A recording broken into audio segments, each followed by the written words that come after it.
Hi, welcome to Talking Text. Our passage is Luke chapter 4 and from verse 1. And Jesus, full of the Holy Spirit, returned from the Jordan and was led by the Spirit in the wilderness for 40 days, being tempted by the devil. And he ate nothing during those days, and when they were ended, he was hungry. This is the story of Jesus being tempted in the wilderness.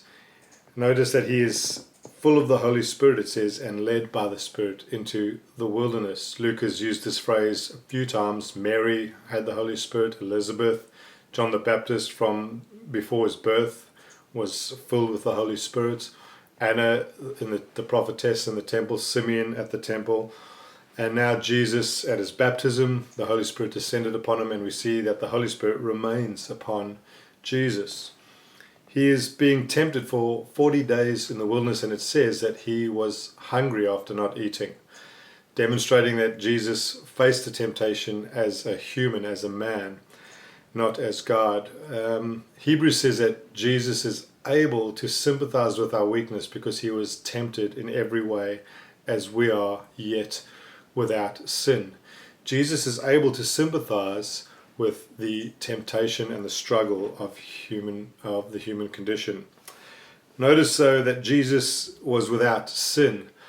Jesus understands even more completely temptation than we do because he never gave in. He walked in, I think C.S. Lewis says he walked into that headwind and he never surrendered. If you sort of get blown over by the wind, you no longer have to face it, but Jesus would never let up on Jesus because he never gave in, and so he understands temptation right through to its most difficult degree, and that's why he's able to sympathize and understand our struggle with temptation.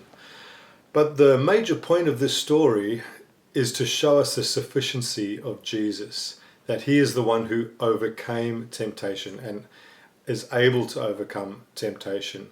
Adam and Eve gave in to the temptation and sin entered, and their garden turned into a wilderness. Decay entered.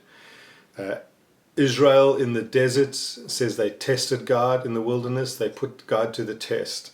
And yet we see Jesus here in the wilderness not putting God to the test, but rather trusting God and obeying God and not surrendering to temptation.